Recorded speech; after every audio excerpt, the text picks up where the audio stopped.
feels like it's just been like the hot topic of the last 2 years.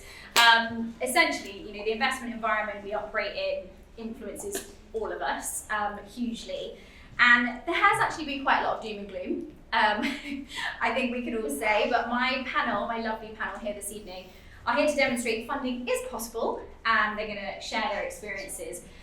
These 3 fintechs have all actually sorted out their funding very, very well in the last 6 months as well, so it's very fresh, so it would be really, really nice to hear from all of you. So before we get into the details, I'd love it if you could introduce yourself. So please do you say your name, your role, where you're from, and also a tiny little snippet about the funding experience your company's just been through. So hi, I'm Jake. I'm from iWoca. So I look after the marketing team there. And iWoca, for anyone who doesn't know, is a lending business for small businesses. There's a big funding gap, as you know, and what we do is we lend debt to small businesses. Tends to be over the short term, but we're doing longer and longer.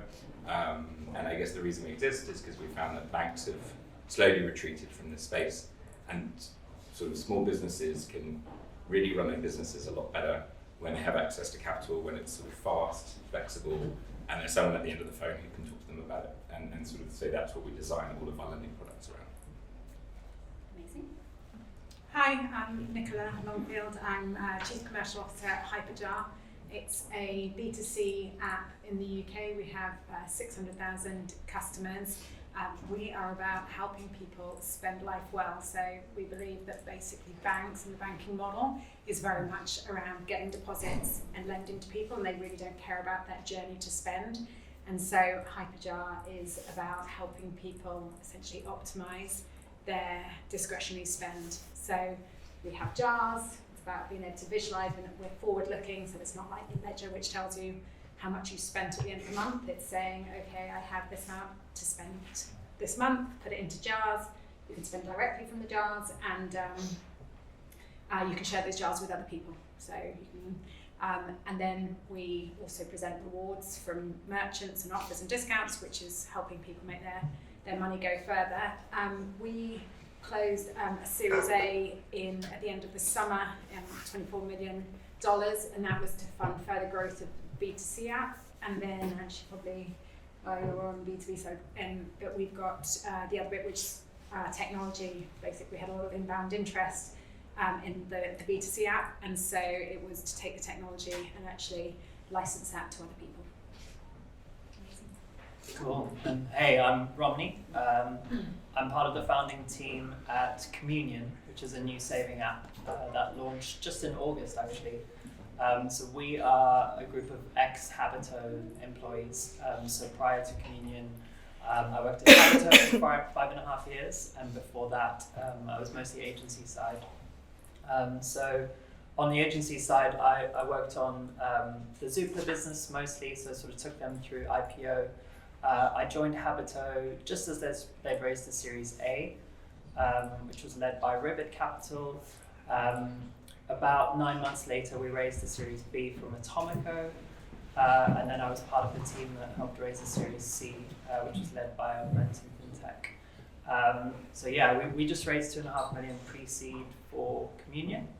That was led by Target Global, venture capitalist, and we had some angels, including Max Rafaga, who's the CEO of Finimize. So yeah. So nice to hear that funding is possible, obviously.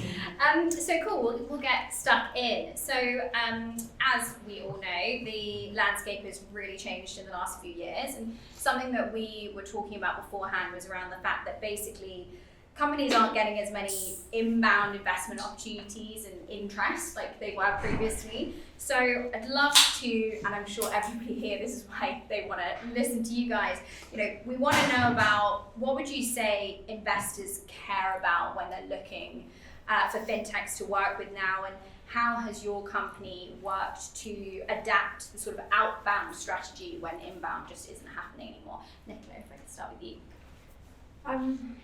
So definite change. I think Q1 2022 was probably when there was a significant readjustment of funds, especially for, I guess, early stage. I mean, probably all the way through, but definitely through probably a Series B, Series C, where it wasn't just about user growth, you also had to say how you were going to monetize users. So I think in terms of what investors or what we found was really carving out something special, something different, which was there are a ton of B2C fintechs out there. Probably work at, some of my background is PayPal and Deliveroo, so also quite strong B2C brands. And it was really trying to communicate what we were doing differently, which is why I went after this, as I mentioned, the spend and the optimizer spend, and really just saying, actually, in terms of an asset class and an opportunity, spend is actually the largest asset class. It's like 1.3 million is the amount that, 1.3 million pounds is the amount that a consumer will spend in their lifetime. And so we were telling this story about actually, not about savings, because Romney works with savings. How were we going to optimise that spend and do that differently, and that this was being underserved by banks. And it's really finding that angle that is going to make you stand out, because increasingly, and especially because funds have definitely, I wouldn't say dried up, but become more scarce, is being able to tell that story around why are you different, and also if you've got some scale, what is the plan to be able to continue to scale without a big marketing budget and to monetize? And that, while you're still sort of, especially early stage, looking at product market fit, I think it's really saying, what is the angle? What is your how are you different? Because they do, they're looking for why can I not pass this one by? Yeah, and Romney, for you, obviously, you've got this experience across all the other companies you've worked for as well. Like, what would you say has really helped to differentiate, and especially with moving into Communion? Yeah, totally. So differentiating is the thing. It's tough because everyone's trying to do that, right? So everyone's trying to differentiate in the same space. And saving is very, very noisy. There's lots of competitors in the space. I think when you're pre-seed, you don't have numbers to show. You've kind of got a story to tell. You've got a team who's done it before. In our case, which was very, very lucky. And I think in our case, one of the unfair advantages we have is just a CEO who is a master fundraiser, someone who is smart and charming and well connected. I think that's a huge advantage. You kind of, if you have a founder who's tapped in, they can go out and do the job. No numbers. We've, since we've launched in August, we've got, a few thousand customers coming through, helping us test the product, iterate it, make it better. But we raised that pre-seed money on a story and a bit of primary research. I think one of the ways to do it is, there are a ton of saving apps out there. There are a ton of options for people to save money. There's no shortage of ways to put money away. But there are still huge problems. There are still, 40% of the UK doesn't have a month of living expenses saved. So when you look at all the saving products that are out there, and then you see that gap, you can look at things like a cost of living crisis and government failures and stuff like that. But you can also point to the fact that there's this gap, there's this problem that still hasn't been solved properly yet. So I think at Communion we talk about the fact that loads of people suffer from anxiety around money, and it's kind of core to solving people's relationship with money.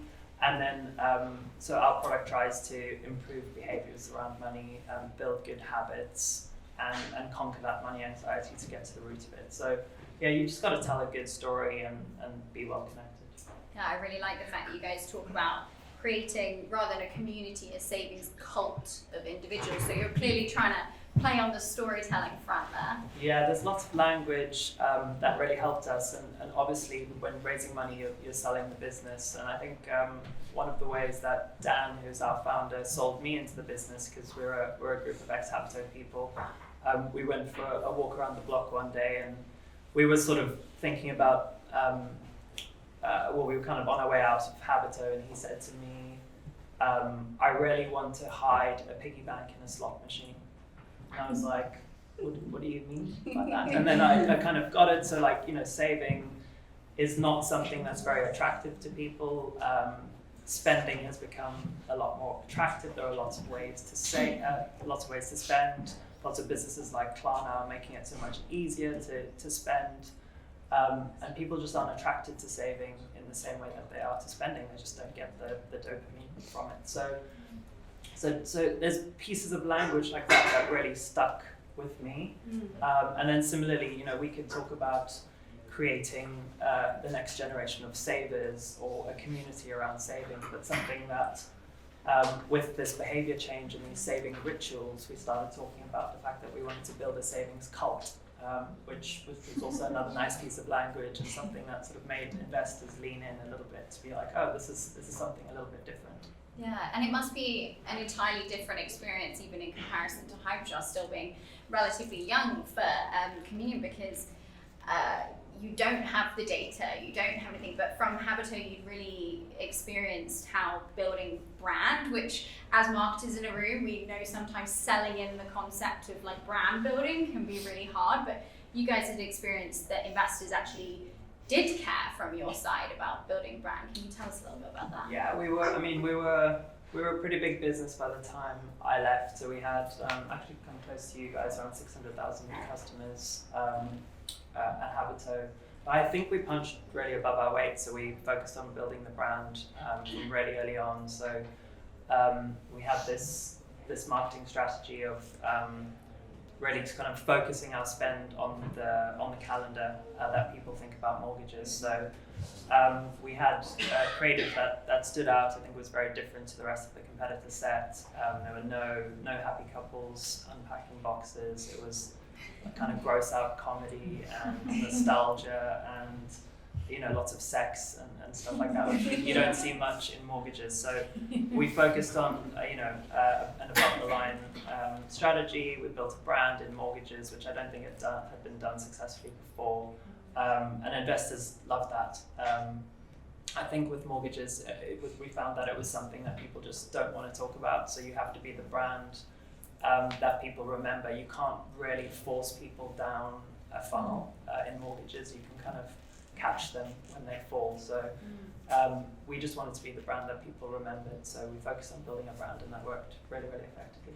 Yeah, and investors even said to you that they thought that was really cool, which I think is quite surprising in this day and age. Yeah. Now, Jake, obviously it's been an entirely different experience for you because you joined iWoca after they had already done some fundraising. So we're kind of, you're quite a little bit further ahead here. So can you tell us a little bit about what your role was in terms of influencing the future funding opportunities that you guys had? Yeah, so we sort of were getting ready for sort of different types of funding. So we raised equity and debt, and often at the same time, and it sort of involves lots of different types of audiences. So you have sort of big capital market people, and then you have VCs, and you have capital market who want to invest equity, and it sort of gets a bit confusing. So I guess in order to prep everyone for any sort of round that we're doing, what we want to do is we want to try and get out to the market reasonably early on and communicate to them that we've seen sort of pretty sustained growth, and that we think there's more opportunity to growth, because I think that's the thing that comes up quite a lot in some of the sort of investment things that we see is that it's sort of say, well, it's brilliant that you've managed to spend £100,000 a month on paid search. What are you going to do next? Like, how are you going to get that next 100 customers? So I think that's the sort of that's sort of what you need to start thinking about. And then from there, I think sort of we need to figure out the channels that you're going to sort of communicate that through. So for us, PR is a big one. So we've got sort of certain trade press that we know that sort of different audiences that we're trying to raise money from will be sort of looking at. And so it's going out to them, talking about how we sustain the growth and how we still think that actually banks are retreating and there's still a huge amount that we're able to do in order to sustain this. And then in terms of when you're sort of getting ready for the investment deck or whatever it is, you sort of need to try and show that the things that you're doing at the moment, you understand why they've worked and you understand why it's a lever that you can continue to pull. So if you've invested a reasonable amount of money in thinking about, okay, well, if I've tested some ad copy, and ad copy seems to have done pretty well and got me 10% more. I think actually I can pull this lever this much more over the next 3 years, and this is where I can get to. I think from there what you can do is you can start to build up quite a convincing story that this person who wants their money deployed in a way that they're going to get a really great return back can be confident that you roughly know what you're doing, or at least have somewhat of a plan, even though it completely changed in 6 months. Yeah. And obviously the pitch deck is spoken about a lot, but you're all dealing with entirely different types of investors. And would you say that actually there's been quite a lot of work, just like you have to do with your customer audiences, to try and really nail down the narratives that might work for the different types of investor audiences? Anyone want to chime in on that one, different experiences? Yeah, I mean, we had to, I mean, there's already been a shift with just all audiences from like, sort of, like you said, user growth to profit, or like working out how you're going to get to profitability. I mean, we definitely leaned on sort of when we were going out to, let's say, people who wanted to give us money to debt, we would sort of make sure that if we weren't speaking directly to someone who we already worked with, because we might be raising money from there, definitely go and sort of speak to, you know, our chief risk officer who knows these people and be like, right, what do they want to see? And you can sort of quite quickly get from it, like, well, they want their capital deployed in a safe way. So it's your job to help put that story together for them. So yeah, I would definitely think about which type of what investors are kind of looking at, because it sort of completely depends on what stage your company's at and who you're targeting. There's no one size fits all with these people these times at the moment. No, and I think actually when I said about like the fact that it's very much like you have to do outbound, and I think also being creative about where there is money. We actually got the first 2 institutionals in this Series A that we've previously done like private for sort of friends and family or private funding rounds, and one is a pension fund. It's Hoop, which is a Canadian pension fund, and the other is Susquehanna, which is pretty much like a hedge fund in North America, not your traditional VCs. And again, I think that's probably something that in this market is actually trying to think outside your traditional sort of early stage tech VCs, because there are venture funds and also in strategic partners there are venture funds which you can tap into. Yeah. So obviously with all of that, actually getting the messaging right, it really does come down to demonstrating product market fit.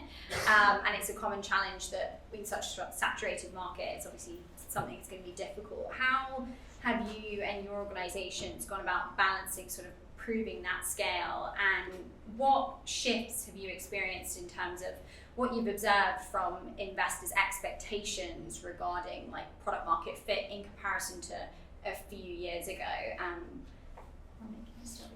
Yeah, I mean, that's primarily what we're focused on at Communion now is trying to find product market fit. I don't think we're there yet. I think I mentioned we've had sort of 5,000 customers or so in the last 3 months. That's probably just at the right kind of level to test all the features that we're releasing, speak to as many of those people as possible and iterate the product.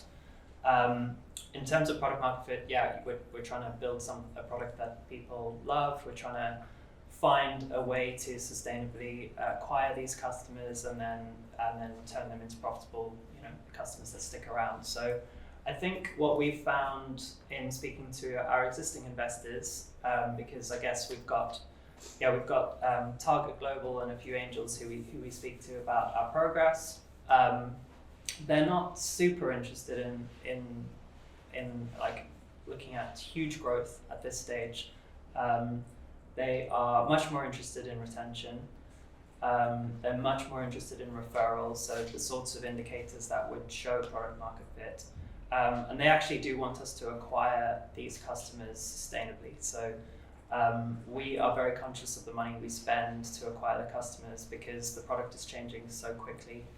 And so, the product, a release that's going out today is so different to the first version of the product in August, that actually acquiring those customers in August with messaging that's shifted and with a product that's shifted, I think some of those customers will download the new version of the app tomorrow and sort of wonder if this was the same thing that they were attracted to in the first place. And so it's just about listening to those customers and making sure that we are building something that they love in the first instance. Yeah. And I mean, just because people might be interested here, you took quite a different approach to making sure you got that product market fit, didn't you? In terms of you had Notion boards or something like that to kind of pull together all of the different views from across the business? Yeah, I think when it came to funding, so the way that we did it, I mean, the Communion pre-seed was raised pretty much without a deck, so I don't think we had a fundraising deck at all. That's quite unusual. Yeah, pretty unusual. But I think again, like when you're raising on a story, and you don't have any numbers, I think actually you don't need a deck as much as you might do when you've got like a ton of charts. And so again, I mentioned that we have a founder who's very charming. He's that charming that he didn't need a fundraising deck. We do have one now. So we do have one now, but yeah, the pre-seed was raised for that one, just on the back of the vision and what we were trying to do. But yeah, when it came to Habito, we were obviously a bit more buttoned down towards the end. So the Series C, we did something a little bit different. Again, actually, we avoided having a fundraising deck. There was a Notion page that each of the departments were responsible for. I think what we intended to do was just go deeper than a fundraising deck tends to go. So the different departments would write long form and link out to stuff and have charts, and we could update it on the fly. And then marketing was responsible for making that coherent and cohesive and sort of stitched together. So we would send this Notion site out to investors as a free read, and then they'd come into investor meetings with all the detail. Some of them, would come in less prepared than others, but they'd have all the detail already, so they wouldn't have to sort of press on things. We'd expose our plans for each department up front. That's so interesting, yeah, because I think everybody thinks like the pitch deck is like the holy grail or something. Nicola, how would you say sort of the conversations around product market fit have changed at HyperJar? I think it's that staying really like agile. You have to pivot a lot, and actually I think it's also finding that balance between sort of founders who are often very product led normally, and my experience, and then how do you translate that in the same way you do to the consumer or your end audience, but in the same way to investors. Is like they have this vision for this product, and sometimes you have to ground that in reality and ground that in the numbers. And I think pulling that together and trying to pull that coherent kind of across the functions, so that when you speak to investors, that we did have a pitch deck. We were we needed that to actually send that out to get meetings. We also have our CEO, who's not a founder but came in to do the fundraising, also very charming and very well connected. So I think that is definitely a common thread. But you needed materials to go out, and that is actually most difficult because it's actually quite easy to write a 30-page deck. Writing a 8-page punchy deck that is going to get you in the door is actually the most difficult piece, and that was the bit that I think marketing as a function comes into, because ultimately you're trying to do the same with customers, to sort of that really synthesize what problem are you solving, and how is the product doing that, once you sort of filtered out the more of the founder-led sort of product orientation. So we definitely had a pitch deck, definitely had connected and charming person to deliver it, and then I think it's we were just using numbers, and we had numbers of the audience, and it's really what we got asked is, how are you going to scale this, how much it's going to cost, and gone are the days, or at least at Series A, where you're going to have 2 million to do an above the line campaign. It's going to have to be a bit more thoughtful than that. So that was and it's trying to get that balance between sort of the brand building you mentioned, and actually showing the numbers there. One of the things they looked at was definitely sort of your CPA and what channels, and the retention was massive, because obviously that's the are people recommending the product, and how much are they engaged in the actual differentiated features of the product. Yeah, but then again, because obviously we've got kind of smaller, it's like what's the thing with the bears? We've got different sizes here. But then with iWoca, obviously you've spoken quite a bit about the fact that actually the product market fit is sort of evolving because the business is growing all the time, and actually marketing has quite an important role in terms of being the facilitator for continuing those conversations. So how would you say that product market fit and the sort of the feedback opportunities you have within the business have been started by marketing almost? Yeah, I mean, so you sort of get I guess in the same way that we knew sort of a bit earlier, people will be skeptical about new products and whether they're right. If you have quite an established product, you've then got the question of like, right, are you going to scale that one, or are you going to go after a new bit of the market with a new product or do something differently? And so you sort of got to figure out which of those angles you're going to go down. And then if you are going to go after new products, this sort of thing that everyone's dealing with in their Series A and Series B and all of that is going to come back, because you have to then say, okay, well, how am I going to convince these people that I can do, let's say, go after these sort of bigger companies, which I haven't done before. So it sort of continually comes back, and it's got to be something that the sort of marketing team, they sort of go into the product team and saying, right, look, we've got to think ahead, right? We're running out of these types of customers. This is what we're hearing about these customers who don't want our product. We need to start building this feature, or we need to tweak it in this way in order to keep making sure that this growth is sort of sustainable through the channels we have, or find new channels that so it sort of continues to, I guess, grow beyond. I think there are very few companies that sort of build a product and they're like, oh, brilliant, now it's done. Now I just scale. It sort of continues to evolve over the next lifetime of whatever company you work at. So you'll never be done. And marketing is almost kind of there to be like, sort of let's have these conversations, everybody, and not stay in silos. I think that's probably quite an important thing when it comes to fundraising. Now, we touched briefly earlier about the importance of PR. We probably have some PR suppliers in the room, so they'll be very happy to hear us talking about this. But I think when it comes to funding, PR is not a one-time thing. It's something that has to be as part of your longer-term strategy, especially if you're hoping to raise funding in the future. So I'd love to hear a little bit from you about the importance of PR, and also if people here are thinking of trying to get funding, how far in advance should they be thinking about getting PR at the front of their strategy? Let's jump in. I can jump in, but we actually focus quite a lot on awards, which are very time consuming.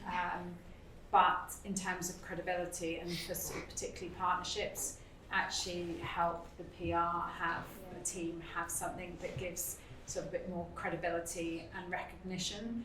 So we found that really helpful. Investors, obviously there's a value of when, of announcing the round and doing PR. But I think we sort of talked about this, which was most of the time they actually just want you to get on and do it. They're not actually worried. It's like, that's really nice you want to talk about it, but now actually go and do the numbers. So it is important. It's important, I think, for future, just building a little bit of, it does help build the brand. Obviously, successful fundraisings in this environment is beneficial because it makes it feel that validated as a company. But you do. Now I think. You still have to think 6 to 9 months ahead of when you go out to market to fundraise to actually start sort of seeding. You can't. I don't think it's something that you can create in a month. Yeah. And would you say, Romney, from your experience across working in the different companies, that actually PR plays quite an important role in the due diligence process that investors might be doing? In terms, you've said you've got a very suave, charming person, but if they're not speaking and to the industry about what they need to do, then how does that work? Yeah, I think it's quite important who you start to get on board as investors. I think we were super fortunate with Habito in that we had very high caliber investors right from the early stages. So having Ribbit and having Mosaic participate in the Series A, then opens the door to the sort of feeder funds, and Atomico then came on, and Augmentum, and so we had this sort of ecosystem of investors that were sort of looking into each other. There's a lot of fear of missing out in the investor community, and so there's a lot of tactics around sort of who you talk to, when you talk to them, how much you reveal, how much you ignore them. They don't like being ignored. And then, I think PR helps. PR helps for sure in terms of credibility. I think having a good relationship with the trade press is helpful for sure. Building up your founder's profile in the trade press is always great. And then, yeah, equally, I think some investors like to get involved. So we had, the partner at Target who wanted to get involved in the PR for Communion's pre-seed. So he wanted to put a quote in and raise his profile and raise the profile of Target. That's quite unheard of. Yeah. Most of the time when I've worked with investors, they're like, don't mention us, just say how much it was. And then you're like, this isn't as much of a story. Like, this isn't as interesting. Yeah, and when you've got angels who are helpful, like Max at Finimize. Yes, some angels didn't want to be named, but then some do, and some are really helpful in that way. I think when you do have an angel investor who is a name, it inspires confidence. It helps with all sorts of things, not just future investment, but also recruiting employees. We actually timed our fundraising announcement for the pre-seed around the time that we'd kind of completed our brand identity, our visual identity. We worked with a great creative partner on that, so we timed the two things. Obviously, there was a massive spike. It was our biggest day of customer acquisition. That was all very highly coordinated. So yeah, you get a nice kind of halo effect around a fundraise. Yeah, and with iWoca, you mentioned earlier about really trying to get in the right places and everything, but actually you've had quite mixed experience with investors' interest in terms of PR. I mean, in terms of like some are really interested, some it's just maybe not a priority for them. It's quite interesting to see such a difference. What's it been like? Yeah, I mean it's quite these sort of announcing these things can be quite tactical. Yeah.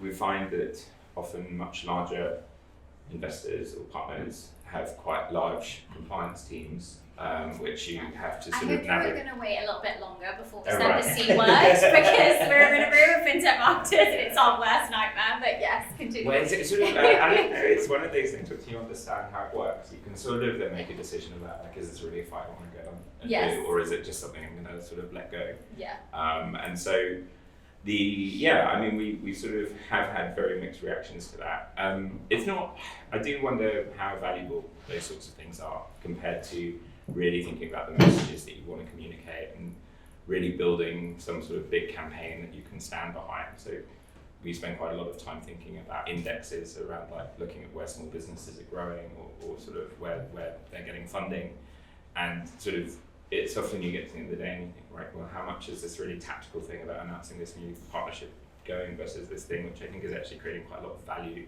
and really positioning us in a place which makes us look like we really are experts in small businesses, because the investors are going to gossip amongst themselves, so they'll probably find out. Oh, is that something you've experienced? Yeah. Oh, is it? Okay, maybe that's another panel for another time. On the PR is to do the regional PR. If you can get statistics of different regions, you get so much reach from local radio, local news, local papers, and so if you can do, we did that at Deliveroo, and actually had just sort of a consumer index of like what all we did on the SMB side as well, which is what do people in Northwest or Wales or Southwest, because they often get neglected in terms of getting the insights, and it's a really good way to get cut through with local PR, which is in terms of at least getting some Google search results, you actually end up getting some decent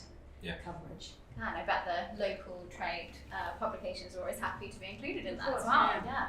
I love that. Okay, so looking ahead then to once you've been lucky enough to get the funding, I'm really interested to know how you think marketing continues to play a role once that money's come in. Obviously, we've spoken a little bit here about the fact that investors sometimes just want you to get on with it. But what has been your experience each time with raising funding in terms of how marketing can continue that positive relationship afterwards? Do you want to start? I guess an investor's handing over all this money to you, and as the marketer, you're going to be tasked with spending most of it, probably. So it's a big deal. I guess there's continuous engagement with reporting back to the board. If that investor has a representative that joins the board, there's that dialogue that happens. I remember sitting across the table from a partner at Atomico who literally asked me, well, how are you going to spend this money? Like, what are you going to do with it? I didn't answer it brilliantly, but it was very direct, and I wasn't super prepared. I think I made up for it over time, but yeah, it's you do feel the weight of that responsibility. There's this huge, inflow of capital into the business. You're tasked with deploying that capital in a way that's going to grow the business efficiently, and so yeah, you that's the relationship, is just reporting back that you're spending it wisely and that they haven't wasted their money. And be prepared if somebody asks you a question on the spot, basically. Yeah. And Nicola, obviously, you've mentioned about the fact that quite a lot of the investment is actually going towards maybe slightly more like operational, like the growth side of things as well. How does that work in terms of having the allocation of marketing budget to prove to the investors about what you're doing? You mentioned earlier, sometimes you don't always have the biggest allocation of the investment. Mainly, I think, is the data part of it. I mean, I think everyone it's definitely one of the functions that people without any experience feel that they have. I don't know, everyone always has a view on marketing. It's like one of those things which, everyone has a view on whether you should be doing more on social or more on, paid or whatever it might be. And I think having numbers and data is critical to that, because otherwise it just becomes a, sort of anecdotal, whatever people think that they, as consumers, should, their view on what you should be doing and your tone of voice. Whereas I think if you've agreed in a plan as part of the pitch deck or a part of the fundraising, and then follow up with data, and I think that, because that becomes, I found having the data and experiment a lot, because especially early stage, you're trying to figure out what works. And I think what I've generally found is, as long as you can explain, why you did it and data to back you up, even if it didn't work, but it's not just, to not be able to answer the question of when you get up, well, what are you going to do with it? At least having that, and then saying, what do we do with it? Yeah. And what results do we see? I think it gives confidence if you actually can, even with small sample sets, that's at least what we're doing at the moment, testing small and then just scaling to see what works. Sometimes it doesn't work, sometimes you spend a load more per user than you thought. But I think as long as you can demonstrate that you're being thoughtful about it and back up the data, at least for the moment, that's the experience, and it seems to be working. Test and learn. Okay. It's actually really promising to hear that you're working with investors that are happy for that test and learn approach to be put in place as well. I think there's quite a lot of conversations around profitability, and it can be difficult sometimes. I'm not sure if you're bigger. How does that? Yeah, I was going to pass it on to say, are they as happy with the test and learn? But also, I'm really keen to hear from you about actually the ripple effect sometimes, and how sometimes the marketing efforts actually can link into other parts of the business. You mentioned about like partnerships and things like that. Yeah. So we have the relationship that we have with our investors. Thankfully, they are pretty keen on our test and learn approach. So we sort of continue to update them quite regularly about the things that have gone well and the things that haven't gone so well. And I think eventually, if you test enough, hopefully one of the things works, and they sort of begin to see the sort of method in the madness. I think the other thing that I recommend that I found what's really helpful is that the investors are often quite keen to put other people from their portfolio together. And so if you're ever stuck for ideas or just want to complain about how you've got the most difficult job at the company, the investors are quite good at can be connecting you with other people who might be going through similar problems. So you have a really good relationship with them, that can be really, really valuable.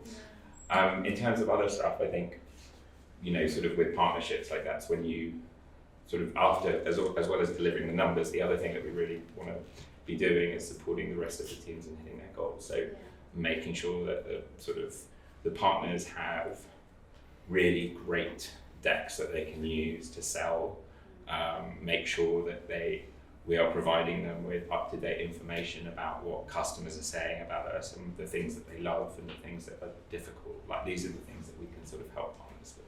Yeah. Well, we've actually run out of time. I did say when we were prepping for this, we could probably chat about funding for like 3 hours, but we won't do that. So I want to open it up to the room and see if anyone has any questions for our lovely panel. Hi. I'm curious to hear what place you dedicate to community building and influencers, if at all, which is obviously the hot flavour of the moment. We have, we've just started trying influencers, so for actually also just generating content, but also just testing some of the, so as part of this experimentation.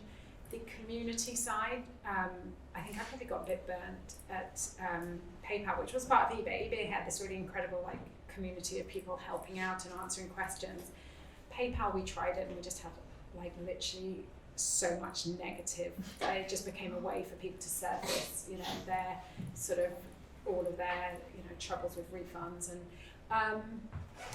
we've thought about doing now we have a panel of about 3,500 super users who we use, which is a bit of a community, but it's we sort of let them see when we're developing a product and we'll involve them. The problem is this is, you know, super users rather than prospects. We've thought about the community, but I think it's to do it well, it's I think you underestimate how much for it to be constructive and actually a positive I think brand experience. I think that is like a real skill to do that well. I'm not even sure, I don't, you know, examples of people that have done that well in terms of companies independently, you know, there are different It depends on the sector, doesn't it? but the sector, so we have not done that. And then I was actually part of a trial group for actually another company, fintechs, and they trialled it, and I think they probably only trialled with about 500 people, and it was a WhatsApp community group, and it was meant to be surfacing the product roadmap, and people could vote on this. And actually after the trial, they closed it down because they just said it wasn't the right forum. So if anyone, it would be interesting. Yeah, it would be interesting. I don't know if anyone, maybe afterwards, it would be interesting to know what people do. I'll chime in quickly because we did have another session at FinTech Talents, and one of the companies that was on the panel there have had lots of success with community. So we maybe need to do another event on that to have, you know, a more varied answer there. Yeah. But I do completely agree. Henry, who was on our panel, he did say that his role is moving very much towards the community side of things because it's not something that can just be done as part of marketing. You know, it really has to be like a strategic direction in itself because it is so much work. So I totally understand what you're saying there. Yeah, two very broad topics I think around influencers and community. We've tried a little bit of both at Communion. It was so interesting when we started speaking to some influencers pre-launch, and then by the time we got to launch and we were speaking to those same people again, they'd been working with like every fintech around. Really? There's an influencer called Devamsha who we were speaking to about 1.5 years ago, and then by the time it came, she has a full-time job, but she's an influencer in the fintech space, and she was working with all of our competitors. And I think there are very few influencers in this space, and so we had to branch out of people who were talking about money and who built a following around money to stand out. And so we started speaking to some people in comedy and that kind of thing. And then community, we started a WhatsApp group again when we were pre-launch, and we just recruited like 25 people in our ideal customer profile, and we would ask them about their lives and about the features we were building, and we would send them designs, and that was sort of a weekly thing that we did to help inform the product that we launched with. But we haven't really kept that up post-launch. I think it's something we'll come back to. Amazing. You had a question?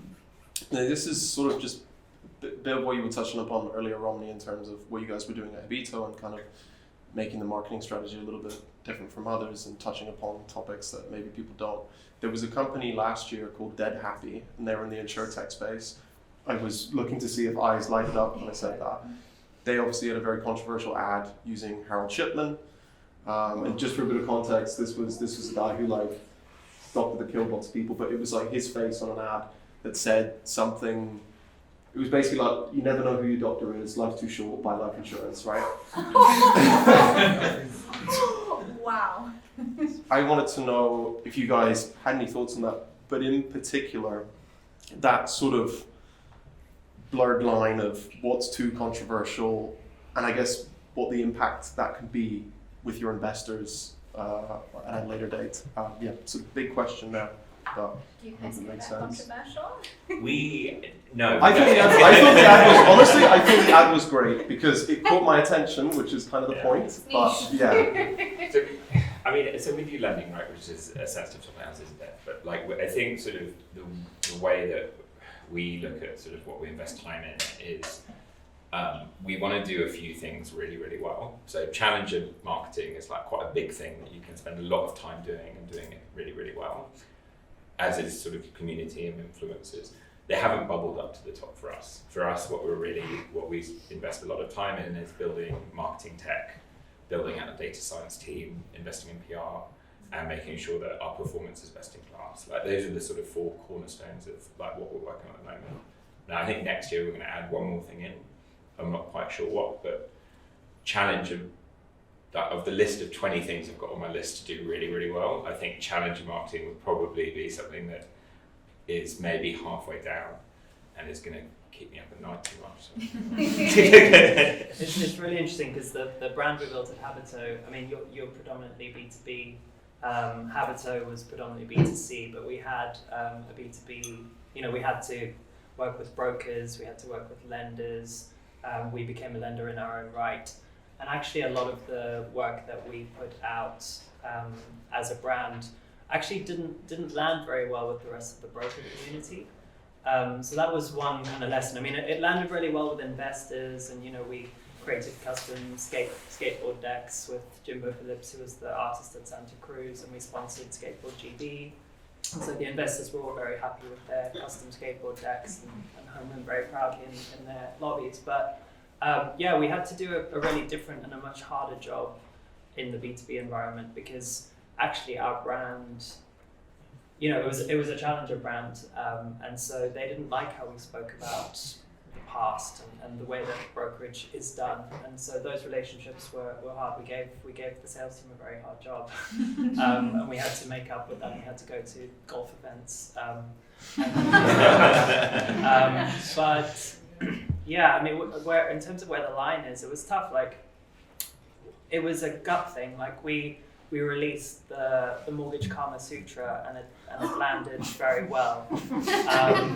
But at one point, the agency presented an idea around Valentine's Day, because we would make a big thing about Valentine's Day, and the Mortgage Kama Sutra was 1 year, and then we released an erotic novel the next year, which got to number 2 in the kind of romance charts. I don't know what the charts are called. Probably not romance, but and then there were some ideas that they pitched for Valentine's Day that we didn't go with, and I'm glad we didn't go with. We can probably speak about what those were afterwards, because they're not safe for work. Well, on that note, thank you very much.